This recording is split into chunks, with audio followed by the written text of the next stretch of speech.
Remand চাওয়ার আগে কান্দে। কৃষি মন্ত্রী আব্দুর রাজ্জাক কান্না করতেছে, আমি এনে নিয়ে বিচারছে। শাপলা চত্বরে গভীর রাতে এতিম বাচ্চাদেরকে, আলেমদের, হাফেজদের মাইরা ও এসে বলতেছে ওই জঙ্গিরা, ওই হেফাজতেরা, ওই ধর্মন্ধরা শাহবাগে এসেছিল আমাদের ক্ষমতার সেট থেকে নামানোর জন্য। রাত 12টার পরে বিদ্যুৎ অফ করে আমরা এমন অভিযান চালাই, তারপরে রাত 2টার পরে এই শাপলা চত্বর স্যান্ডেলের চত্বর হয়। হে যুবক, তোমাদের পায়ে হাত দিয়ে অনুরোধ করে বলে যাই, বিয়ের আগে অবৈধ প্রেম ভালোবাসা করা যাবে? জোরে বলেন যাবে? 20 বছর বয়স হয় নাই, বাড়িতে এসে বলে আব্বা উত্তরপাড়া লাঠিকে কথা দিয়েছি, রাজি থাকলে 1 সাবুন, না হলে 2 সাবুন। পিতামাতা রাজি হয় না, পালিয়ে যায়, বিয়ে করে। 3 মাস পরে ভালোবাসা থাকে না, জানলা ভেঙে পেলে যায়। কথা ঠিক কিনা? এই জন্য বিয়ের আগে কোনো অবৈধ প্রেম ভালোবাসা করা যাবে? পিতামাতা পছন্দ করে বিয়ে দেবে যেখানে বরকত আছে। পিতামাতার পছন্দের মেয়েকে বিবাহ করবা, জীবনে অনেক সুখ পাইবারে যুবক। হুজুর বউ নিয়ে ঘরে, তাও কয় ধর্ষণের মামলা। এ কথা কন না কে? হুজুর বউ নিয়ে ঘরে কাবির নামা দেখে। তোর দাদার কাবির নামা ছিল? যেটার আব্বা ডাকিস, মা ডাকিস, তোর বাবা মার কাবির নামা জীবনে দেখেছিলি? আলেমদের নরম পাইয়া যা খুশি তাই করেছিল। কথা বলেন। মিথ্যা ধর্ষণের আসামি বানায়, মিথ্যা তহমত দিয়া বছরের পর বছর এদেশের নিরীহ আলেমদের উপর ওরা জুলুম করেছিল। কথা বলে ঠিক কিনা? আলেমেরা বিয়ে করে কিন্তু আলেমেরা ধর্ষণকারী হতে পারে না। কথা বলে ঠিক কিনা? আল্লামা সাইদি হুজুরকে ধর্ষণের মামলা দিয়েছে, এটা শয়তানও বিশ্বাস করবে না। আল্লাহ রাব্বুল আলামিন বলেন, ও পয়গম্বর, এই যে কুদরতের 2টা নিদর্শন দিলাম, 2টা মুজিজা দান করলাম, এইবার তোমার দায়িত্ব হলো ইযহাব ইলা ফিরআউনা ইন্নাহু তাগা। ও নবী মুসা, এইবার ফিরাউনের নিকট চলে যাও। ফিরাউন সীমা লঙ্ঘন করেছে, যাও আর নিকট দাওয়াত দাও। যা বলে, ফিরাউন রে, তোর বানানো আইন দেওয়ার মিশর চলবে না, এখন থেকে মিশর পরিচালনা হবে আল্লাহর আইন দিয়া। আলালাহুল খলকু ওয়াল আম, সৃষ্টি যার, আইন চলবে সে আল্লাহর। 53 বছরে বহু মানুষের শাসন ক্ষমতা আপনারা দেখেছেন। আগামীতে আল্লাহর কোরআনটা দিয়ে দেশটা চললে কেমন দেখা যায়? আল্লাহর আইন এই জমিনে চালু করতে চান কারা? 2 হাত তুলে দেখান তো তারা। লিল্লাহে তাকবীর। জমিন যার, মনে থাকবে তো ইনশাআল্লাহ? খালি আবেগে হাত তোলেন না। কথা বোঝেন নাই? ঠিক আছে তো আমার ভাইরা, লম্বা হবে, আমি লম্বা করতেছি না। মুসা আলাইহিস সালাম ডেকে বলে, আল্লাহ আপনি কি ভুলে গেছেন আমি ফিরাউনের দরবারে মার্ডার কেসের আসামি? গেলে তো ফাঁসি দিয়ে মারবে। কথা বলে, কি দিয়ে মারবে? আরো জোরে বলে। আল্লাহ তাআলা ডেকে বলে, ও নবী মুসা, ছোটবেলা থেকে ষড়যন্ত্র করেছিল, মারতে পারে নাই, আমি আল্লাহ হেফাজত করেছি। তোমাকে দায়িত্ব দিয়েছি, নবুয়ত দান করেছি, তোমার দায়িত্ব হলো ফিরাউনের নিকট দাওয়াত পৌঁছানো। এত বড় কাফের হলেও আমি আল্লাহর মেসেজ তাকে পাঠাইতে হবে।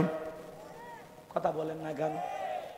ওরা যা বুঝাইতে হবে, আল্লাহ একজন আছে, তুমি খামাকা নকল খোদা দাবি করে লাভ নাই। ওরে বুঝাইতে হবে, কাফের হওয়ার পরে ওর দাওয়াত পাওয়ার অধিকার আছে না নাই? তো মানুষ যতই খারাপ হোক, ভালো হওয়ার সুযোগ দিবেন। মনে থাকবে তো ইনশাল্লাহ? এদিক খেয়াল করেন। আল্লাহ নবী মুসা ডেকে বলে, আল্লাহ গেলে তো ফাঁসি দিয়ে মারবে। আল্লাহ ডেকে বলে, আমি যার সাথে আছি ফাঁসি দিয়ে মারতে পারবে না, আগুনে পোড়ায় মারতে পারবে না, পানিতে ডুবায় মারতে পারবে না। 1000 দিন রিমান্ডে নিয়েও ওরা মুমিনের মুখের হাসি কেড়ে নিতে পারবে না। আর ওদের রিমান্ড চাওয়ার আগে কান্দে।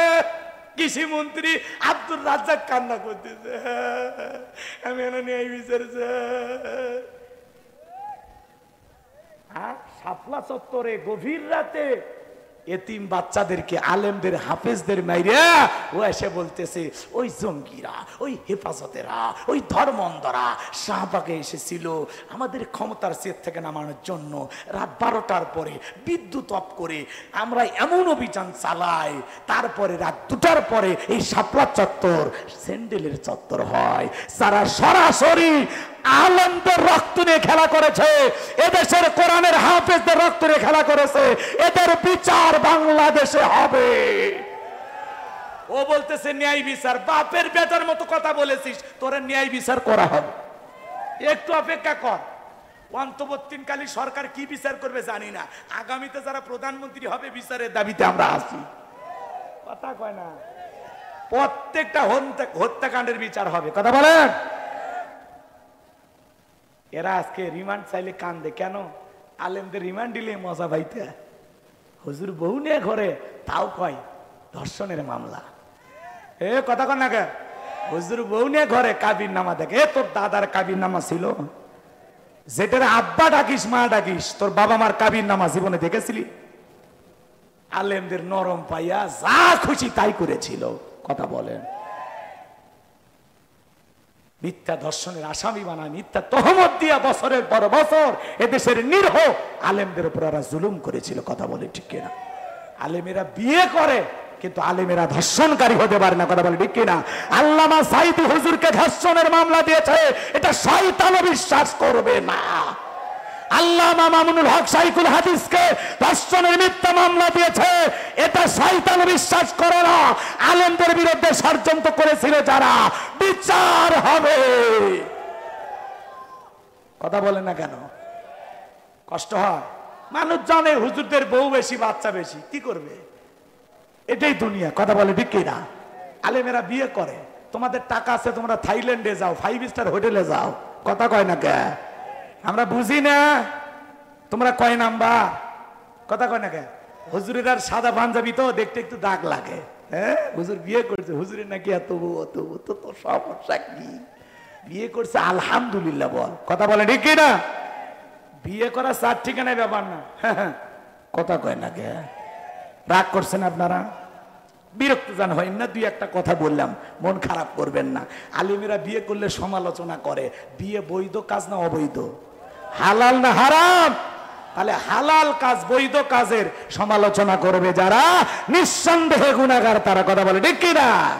এই জন্য ভাইয়েরা আমার, এদেশকে যদি আপনারা পবিত্র রাখতে চান, ভালো রাখতে চান, তাহলে আলেমদেরকে ক্ষমতার চেয়ারে বসাইতে হবে। তাহলে এই দেশে কোনো পতিতালয় থাকবে না, কোনো নষ্ট ভণ্ডামি করার জায়গা থাকবে না, কোনো ক্যাসিনো থাকবে না। এদেশের সকল অবৈধ হারাম কাজ বন্ধ করে দেওয়া হবে। সম্মানিত ভাইয়েরা আমার, সামনের দিকে যাই আমি যে কথা বলতে চাচ্ছিলাম, আল্লাহ রাব্বুল আলামিনের পয়গম্বর মুসা নবী ডেকে বলে আল্লাহ যেতেই হবে। আমার আল্লাহ বলে অবশ্যই নবুয়ত দান করেছি, যাওয়া লাগবে। আসসালামু আলাইকা হাবিবি ইয়া নবী।